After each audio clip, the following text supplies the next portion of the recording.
Hey guys, good morning. Welcome to another vlog. I thought today I would take the time and kind of give you a health update and just kind of talk about like where I've been in terms of this wellness journey that I've been on. And if you are new to my channel, I have been on this kind of wellness journey, I just can't think of a better word for it, for the past couple of years. I turned 50 a couple of years ago, and I've been yo-yo dieting and binge eating and all of these things my entire life. And I just, a couple of years ago, I just got so sick of the cycle and just so tired of it. So anyway, I started working out with a trainer. I started eating really differently, and it has really changed my life. I don't say that lightly. I don't say that to be dramatic, but it really has. And I think what I've realized is that I've never had a problem losing the weight. I think if we all just commit and buckle down and do what we need to do, whatever, eat less, work out more, whatever, we can lose weight. We could definitely lose weight. I think, and I think I speak for most of us, the problem is always maintaining that weight loss. And that has always eluded me, this elusive maintenance of weight loss. And I've completely redefined that too, because I don't want to lose weight. And I think when people say that, and I think we're hearing this a little bit more, is that I want to lose fat. I don't want to lose muscle. I don't want to lose, just plain old water weight. I don't want to lose anything other than fat. So what I wanted to do is just kind of share with you observations that I've made, things that I know that have worked for me, and what I would share and advise to you. I'm not, a fitness professional or a doctor in any way, but just share with you like my experience and what I really think does work. And I've lost about 30 pounds, and I was able to do that, I want to say within the first, how long did it take me? So I started at about 180 pounds, and I really wasn't weighing myself that often. Let's say in the first 9 months, I was able to lose the 30 pounds. So I started at about, technically 178, and the lowest I saw on the scale, because I don't really weigh myself that often, is 148. And so I was like, okay, all right. And I was, wearing smaller clothing or whatever. And I've been able to maintain that. Now my weight does fluctuate, right? It's not this stationary number. It's not gonna be this number that doesn't budge so long as you do the same things every single day. Our bodies are very complex machines. So I will say that I have been able to maintain that weight loss, because the smaller clothing that I've gotten still fits. When I do go on the scale, again, not very often, I don't know, I'm kind of around 148, 150, I don't know, maybe after vacation, 152, but then I'll go back down pretty quickly if I kind of, get back on track, shall we say. So I did want to share with you what's changed, because you guys see in my vlogs or whatever, I don't hide anything from you. I don't sugarcoat anything from you when I'm home. I eat, pretty well, shall we say. And then when I'm on vacation, you guys just saw on my cruise in Athens, when friends come and visit, which I technically kind of think I'm on vacation too, I pretty much eat what I want. Yet I've been able to maintain my weight loss. And I just wanted to share with you five or so tips. We'll see where the conversation, where it takes us. But before I get into my tips here, I just wanted to get ready and get myself dressed and everything, kind of sit down and chat with you. So I'm doing my skincare. I'm going to do my hair or whatever. I'm going to dry my hair. And so I just wanted to talk, because this is kind of related, but I wanted to talk about perimenopause and all of that. And you guys know I love MIDI Health. I've worked with MIDI Health in the past. I'm working with them on this portion of the video. So big thank you to them. So I'm going through perimenopause. My friends are going through perimenopause. It's been tricky. It's been tricky to navigate. My friends and I talk about how tricky it's been to navigate. And, you know, I've been pretty lucky. I've had a really great OBGYN who has listened to me, who has prescribed HRT, which has worked really, really well for me. But I have a lot of friends who have verbalized their concerns with perimenopause or have described some symptoms that maybe aren't necessarily related to their menstrual cycle, but just, you know, the brain fog and the disrupted sleep and all of, you know, the hot flashes, all of that stuff. And they don't necessarily feel like they're being heard, which is, you know, such a shame. And MIDI offers compassionate, high quality care tailored to women at every stage in their life. And many of my friends have used their service. And like I said, I've had a doctor that was really great in regards to the HRT, but perimenopause is really, really layered. It is a very, very tricky situation. It's almost like you are, you know, kind of aiming for a moving target. And so I spoke to a MIDI clinician just to talk. It's really nice to be able to talk, to feel heard, to speak to someone who can just kind of talk about what you're going through, what exactly is going on with your hormones and the hormonal levels and how out of whack that they are. And it just feels really, really nice to listen. And I just had a really nice conversation with my MIDI clinician, and they were talking about, you know, kind of like diet changes, like things that your doctor can't necessarily, or they don't necessarily talk about, which is like the other side, the more holistic side of things. Like, what else could I do for the low energy that I'll feel on occasion, the disrupted sleep that I still will have on occasion? Because again, like, our hormones are in such fluctuation, it really is a moving target.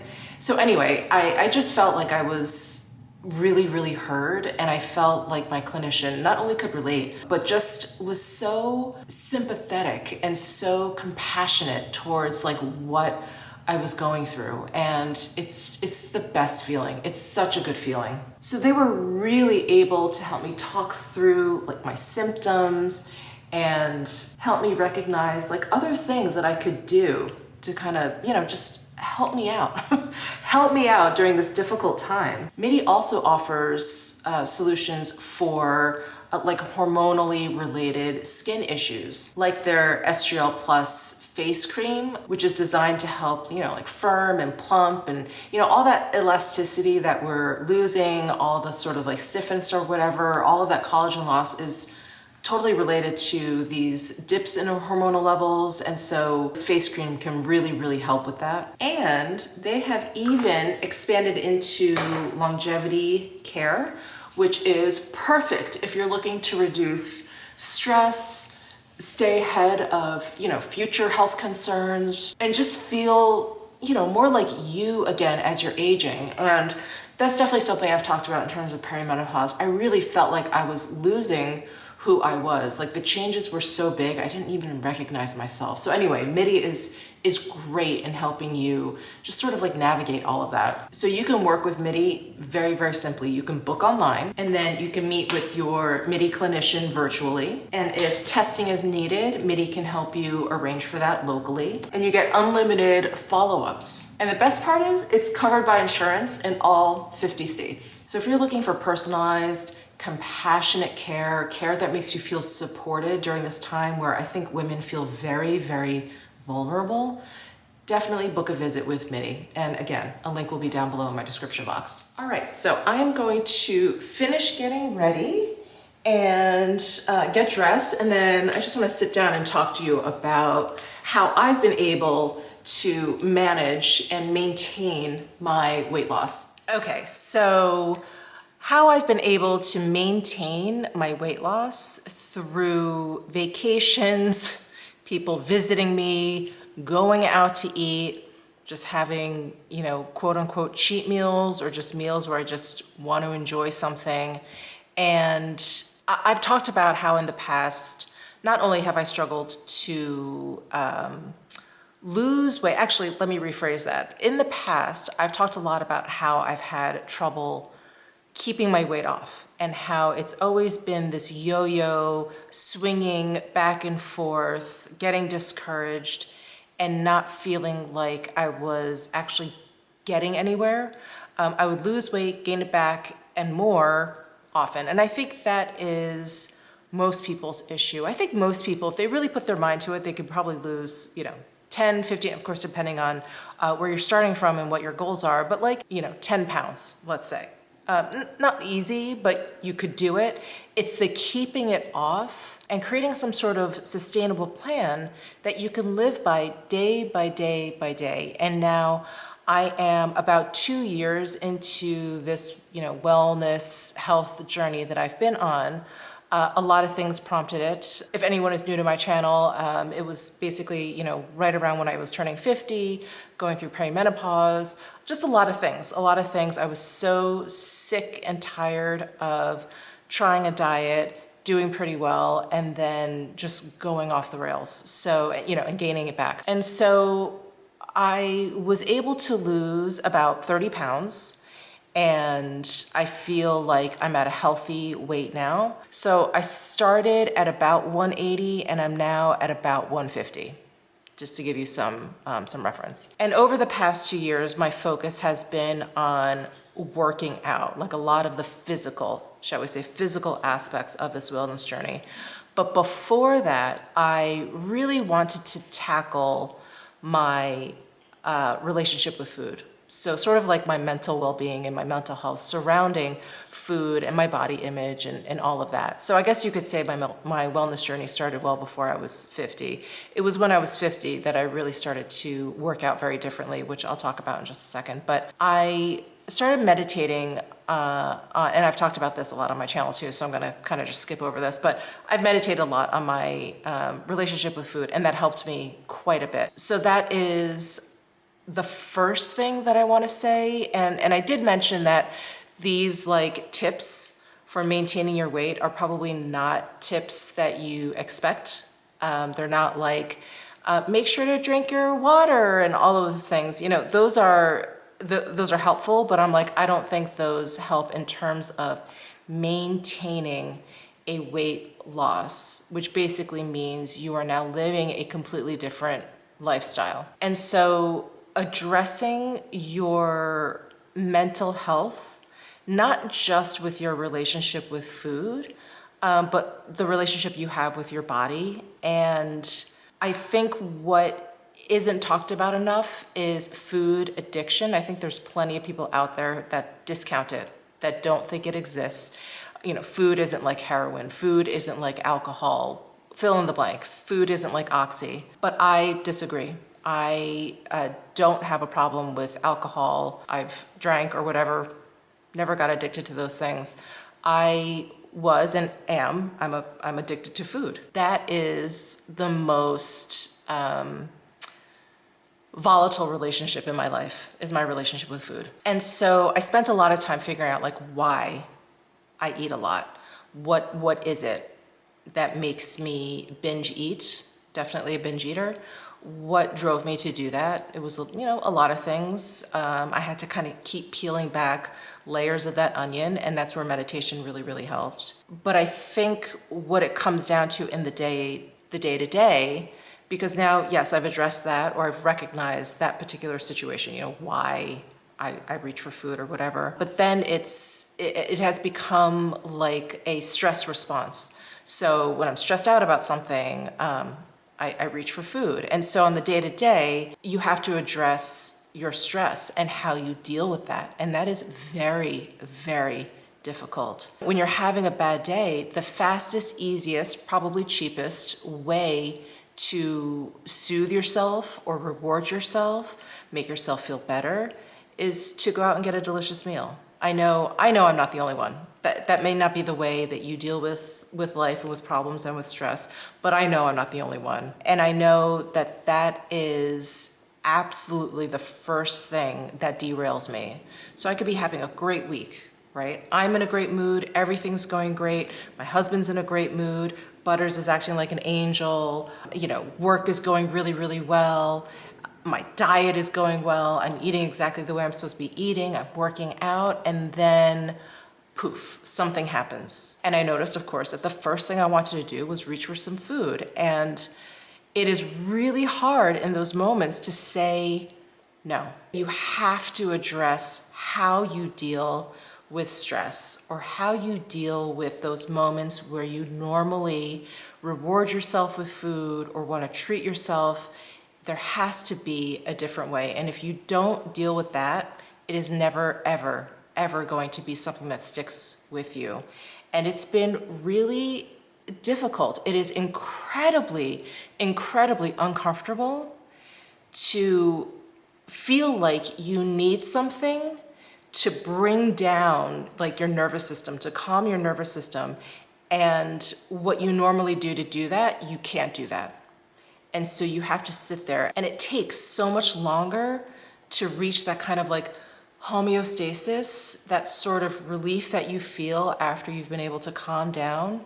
It takes so much longer to do it on your own without the help of an external tool, for lack of a better word. For me, it was food. And so I wanted to mention that because I just feel like it's not talked about enough. And it was something that was very interesting. I was watching, I watch a lot of like fitness and health podcasts or whatever on YouTube. And it was a conversation that these fitness professionals, they have, PhDs in nutrition and fitness and all of that, and sports medicine and whatever. And they were talking about how people who need to lose weight, the most effective weight loss for them was going to see a therapist versus going to see a trainer. And I thought that was really, really telling, because overeating or binge eating or becoming very addicted to food or food dependent is really about your mental state and what is going on up there. So I wanted to reiterate that, if you've heard that before, or I wanted to just make sure that, if you're going down this path, that's what's going to come up. That's what's going to derail you. A day where you need to self-soothe or whatever, you're going to have to like sit through it, and you're going to have to find something else less destructive, something else to get your mind off of it, or, to find relief. Okay, the second thing I wanted to mention, again, not talked about enough in terms of weight loss, and that is sleep. And for me personally, I always thought, okay, I can kind of figure out what lack of sleep, what that means for me the next day. Right? I'm gonna make poor decisions, I'm tired, I wanna self-soothe, I'm cranky, I have a short temper, I'm tired, so I need some like quick energy, which would mean in my head, like sugar or whatever. And so that's what I always thought about in terms of, sleep relating to diet, is that it just kind of didn't allow me to make good choices, because you kind of have to be like at your best to make those good choices. But I recently watched an interview of Matthew Walker's, and he is like a sleep expert. He's written books about it, he's studied it, that's his thing. He is like the sleep guy. And he talked about how lack of sleep will actually cause like hormone imbalances, which will actually like affect your brain function, and then how you like store fat, how like all the physiological things, which I was completely unaware of. I just thought, I'm tired, so of course these things are going to happen because I'm tired. And that's not necessarily, that's not the whole picture. That's just a very, very small sliver of this very large pie. And I'm gonna link to the discussion that I saw, because I don't wanna misquote him or whatever, but it does affect you in a much deeper way than just like, I'm tired, I'm gonna make poor choices. So really getting your sleep schedule and getting enough sleep every night is really, really important. Otherwise, you're just kind of like fighting against yourself. And this became very important for me during perimenopause, because my sleep became very, very disruptive. And that was like the last straw. And that was when I sought out like HRT or whatever, was when I just was not getting enough sleep. And my sleep was interrupted, and it was going on for months, and I started to feel really, really crazy. On top of like the regular brain fog, I was starting to like lose it. I went on to HRT, and I've done all of these things now to kind of ensure that my sleep is restful and that I'm getting a lot of sleep, because I do feel like I've just kind of entered a period in my life. I'm in this era in my life where I'm just sleeping a lot lighter than I used to. I used to sleep heavily, and I could easily sleep 8 to 10 hours a night, like all the way through, heavy. Now, not so much. I mean, I'm happy when I sleep through the night. HRT has definitely helped me with that. But I definitely I'm a little bit of a lighter sleeper now. And so I've done things like I've gotten these earbuds that you can wear that are flat. I'll link to these down below also. They're called Oslo. They're flat, and so you can, if you're a side sleeper, you can sleep on your ear. And I mean, you feel them, but they're not like, they don't stick out. They don't hurt or anything like that. I use those. My husband is not generally a snorer, except when he's not feeling well or if he's just congested with like allergies or something. And so I know when he's gonna snore. And so I put those in, and that helps. That definitely ensures. I travel with them now because just in case I end up in a loud hotel room or whatever. I also, I started using that Hatch. It's like a sleep tool, but it has a light, and it basically dims at night, and then in the morning before the actual alarm goes off, it starts to brighten. So it's a very gentle kind of like wind down and then wake up cycle, which is really nice. It's helpful. So I've been using that. But my point is that I've really started to focus my attention and my energy on my sleep, on my wind down process, on the quality of my sleep. I got a new pillow. I got a pillow from Purple. It's a great pillow. I love it. So things like that, where I really do everything I can to kind of ensure that I'm going to have a good night's rest and a rest all the way through. So I really implore you. I know sometimes it's just not possible, right? We have lives, we have children, we have pets, and sometimes our sleep is disrupted. But if there's any way that the majority of the time you can get a good night's rest, your body will actually work the way it should, instead of in this sort of like emergency state. So it's really, really important. So that is tip number 2. The third tip may be a little controversial here, but hear me out. So when I started down this path, like 2 years ago, like I said, I started working out with a trainer. I started eating differently. I started thinking about eating differently. And I was at the point where I said to myself, okay, here I am. I'm 50 years old. I've been trying this. I've been dieting. I've been working out. I've been doing all these things for, 30 years. Obviously, I don't know what the fuck I'm doing. So I am just going to give it all up to someone who does this professionally and just do whatever he says. And actually, my friend that recommended the trainer to me, I even asked her, I was like, oh, so, do you have any advice or whatever? She was like, just do what he says. She's like, just do what he says. She's like, at least for the first 6 months, year, whatever, she's like, just do what he says. I was like, okay.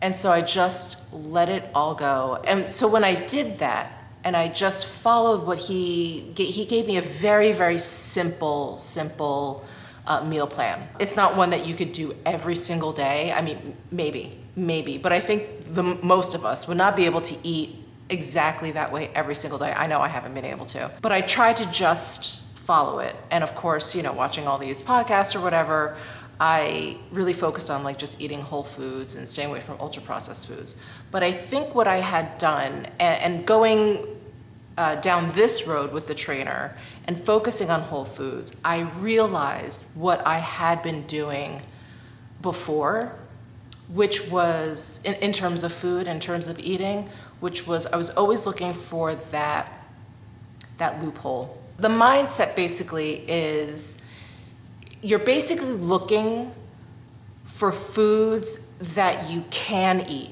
Like, oh, this is high in protein, even though it's total junk. Like, it basically is like a candy bar version of a protein bar, but it says it has 20 grams of protein, but it's total garbage. Or you just focus on one thing, like, oh, this only has 300 calories, that's okay. Like, all of these things where you're just kind of, you're making excuses for the food choices that you're making, thinking that they're okay. And I am just here to tell you that stuff doesn't work. Now, protein chips and protein bars, those things are great, I think, in a pinch. Like when I'm traveling, I carry some with me, I bring some with me, I pack some with me or whatever. Sometimes it just can't be helped. But I have also noticed, I'm like, if I just focus on whole foods, my choices and my viewpoint on everything is completely different. So I guess this tip is, don't look for loopholes and focus on whole foods. It's sort of, they kind of go hand in hand because those loopholes you're just kind of like making excuses for how you can eat what you want to eat or find the things that are delicious. But I was watching, and I'm not criticizing her or whatever. An observation I'm just going to share with you. But Jaclyn Hill, I don't think she's doing this anymore because I think she's moved on. But maybe about a year ago, she was doing this Jaclyn's Journey. She was trying to lose weight. And so she was stocking her pantry with, she had gotten rid of her junk food and then replaced it with like basically all of this other junk food, which was guised as like health food, but baked chips versus, Ruffles or whatever, or, protein bars instead of candy bars. And yeah, those things are maybe like marginally better, but they're still not great for you. And so, focusing on the loopholes instead of focusing on like making sure you're eating whole, good, like one ingredient, unpackaged, ultra processed food is really doing yourself a disservice. And like I said, there's a time and a place for that stuff. That stuff is better than like the total crappy crap food out there. But you just shouldn't lean on those things. So really just focusing on whole foods, stop looking for those loopholes, because I did it. I absolutely did it. That's what's gonna like help you not only reach your goal, but slowly over time, you will start to lose a taste for those things. It takes a long time.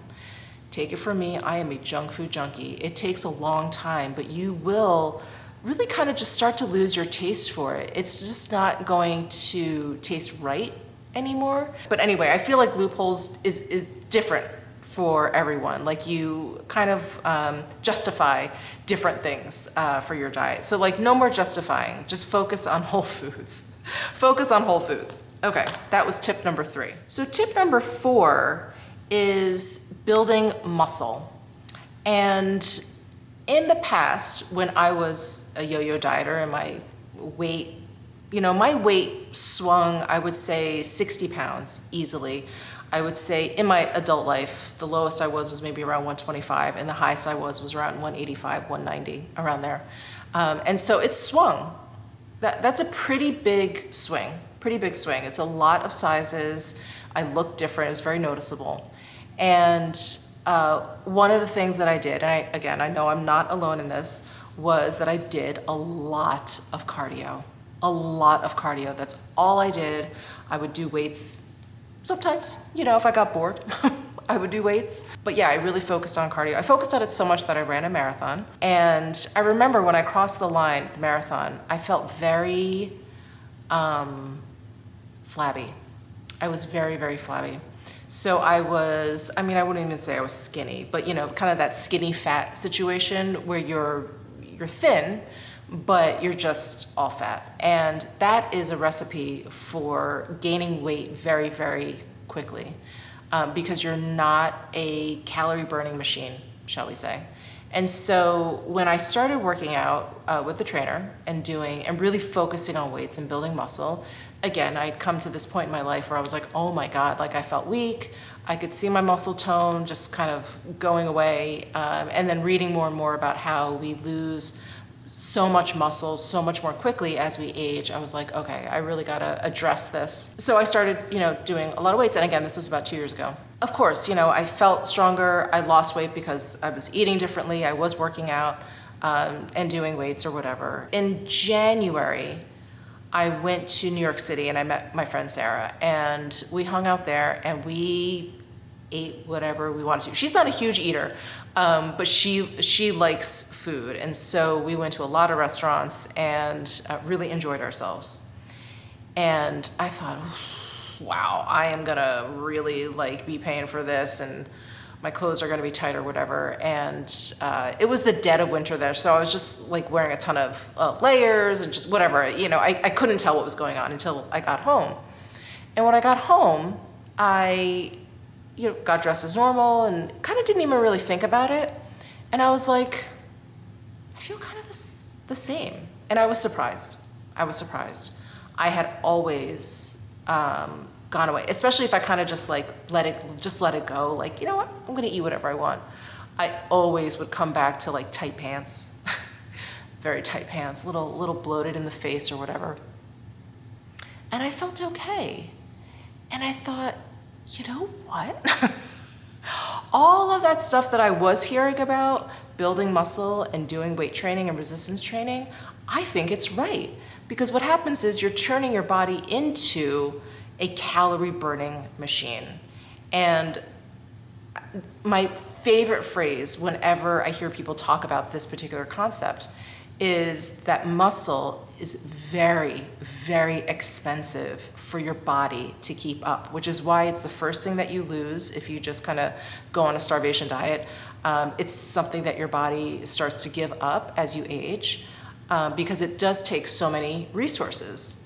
And so, you know, when I realized that, and I think I got to a good point, I think, you know, in January, I had been working out for like a year and a half. I could feel that. I felt that difference, that I was like, okay, my body just ate through all of that. Even though I didn't even work out. Did I even work out that trip? I don't even think I worked out that trip. My body just ate through those extra calories that I was ingesting. It was a real eye-opening experience. I was like, oh, so yeah, I really had been doing it wrong my entire life.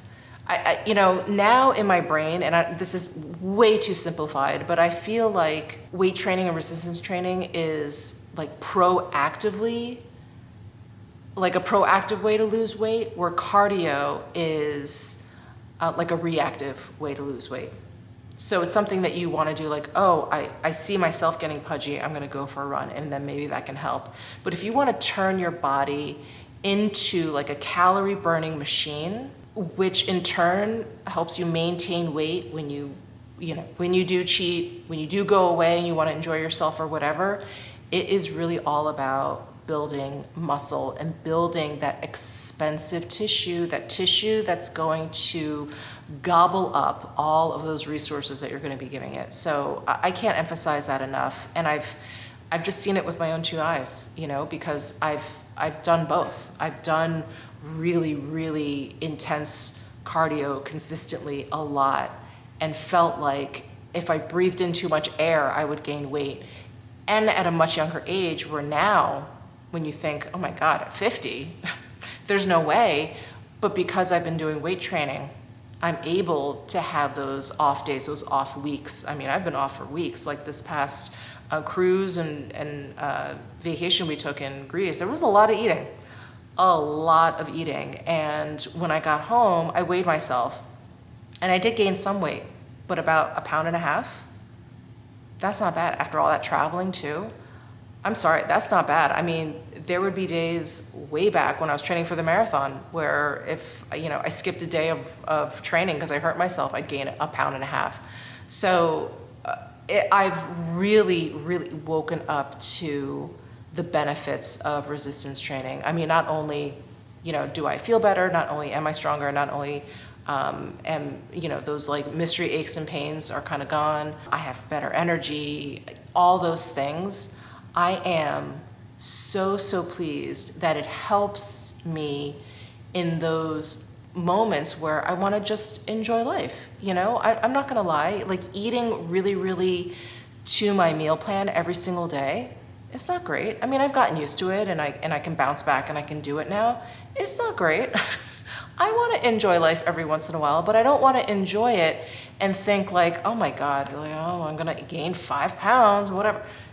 No, I can enjoy life, and it's just a little. It's just a little. Like, the payback is not so bad because of the muscle tissue that I've been able to develop. I cannot emphasize this enough, but if you want to maintain your weight and your physique on those days that you want to enjoy life, that you want to enjoy your vacation, and you want to eat whatever you want to eat, do the weight training. Do the weight training, do the resistance training. It will just turn you into a calorie burning machine. Okay.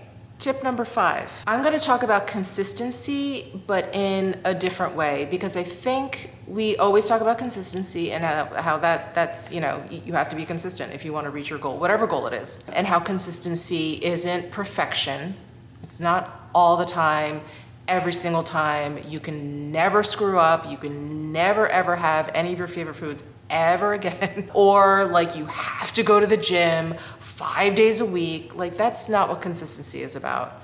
You have to think about it in a much longer timeline, like the rest of your life, and how there's, there's that straight line, but when you flatten it out over decades instead of just a week, those little blips, the high points and the low points are going to be absolutely meaningless. So you're going to have some cheat meals, you're going to have some planned cheat meals, you're going to go on vacation and plan to go off the rails. And then there's going to be times where you were feeling, I don't know, for lack of a better word, I don't like saying this, but feeling weak, and you kind of succumb to some cravings or whatever. That's going to happen.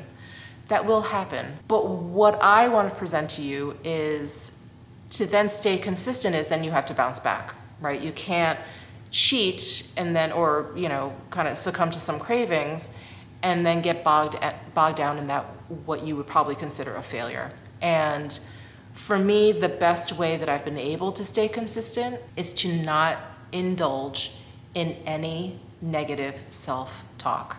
And that felt so counterintuitive when I kind of became really, really conscious of myself doing, and that was, again, part of meditation.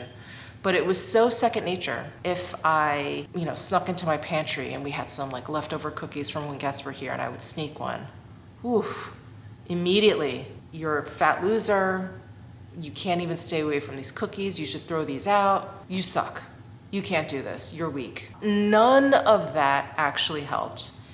And, I wish I knew the psychology behind it, but all I can say was when I was doing all of that negative self-talk, I was yo-yo dieting, gaining weight. And now that I've really tried to just remove it from my psyche, remove that from my vocabulary, the I suck is just gone. And I have been able to stay consistent because when my focus is on eating what I'm supposed to be eating and eating well, those whole foods, and not looking for loopholes, but like focusing on what I am supposed to be eating and not focusing on how I just screwed up and this sort of like putting attention on all the foods that I can't be eating, it's gotten a little easier. The path has become more clear. And I think a lot of that has to do with not just the negative self-talk, but the overall like negativity of it all. This sort of overwhelming concept that we all think, I think consistency means, where it's like perfection, where it really doesn't. It really, really doesn't. While no, you can't go off the rails for months at a time and expect to, maintain your physique, maintain your weight, maintain your fat percentage, whatever it is. But a little bit here and there is not going to kill you. But what will kill you, or what will kill your desire to want to continue, what will kill this path that you're on, is like berating yourself, and just this sucks, I suck, this is stupid, I can't do this, I'm so hungry, you start to go down this really horrible path, and it spirals, and it turns into something so much bigger and will completely derail you to the point where you're probably going to, gain back any weight that you've lost and then some. So those are my 5 tips to maintaining my weight, because I think that, for me at least, has been a much bigger struggle versus losing the weight. Losing the weight is, again, like I said, I think we could put our minds to it. I think we could all do something like really gung-ho for like 2 or 3 weeks, and that way, we could probably lose like 5 pounds easy that way. But maintaining it and like maintaining a certain lifestyle is so much more difficult because it actually requires change versus like taking on a project. It's a completely different mindset. So address your mental health surrounding your relationship with food, your relationship with your body. It's so important. I really don't think you're gonna get very far without addressing that stuff. Get your sleep down, fix it for sure. If it's broken, if it's not, just revel in it. Just be so happy that you're a good sleeper and that you can sleep well. Number 3, stop looking for loopholes in any diet. Just really focus on whole foods. 4, focus on weight training. Focus on building muscle. Turn your body into a calorie burning machine. And weights is really the only way to do it. And let me just say this. Sorry, I'm just gonna interject this here now. For women out there who are like, but I don't wanna get bulky. You won't. You won't. the amount of food that you would have to eat to gain bulk, the amount of weight training you would have to do to gain bulk is so enormous. It's so enormous. It's not gonna happen. It's just not gonna happen. And then finally, stopping the negative self-talk, stopping like the idea that this is a punishment, will lead to consistency, which is key, obviously, to maintaining this lifestyle, maintaining your weight, maintaining any sort of health goals that you have. So I hope you guys found that helpful. Big thank you to MIDI Health for sponsoring this video. And I really do love talking about this wellness journey that I've been on now for almost 2 years with you guys. Can you believe? So if you have any questions, please leave them down below in my comment section. I love talking about this with you guys. I know sometimes it's a sensitive topic, but I think it's an important one. So anyway, give this video a thumbs up if you enjoyed it. Subscribe down below if you haven't already, and I'll see you in my next video.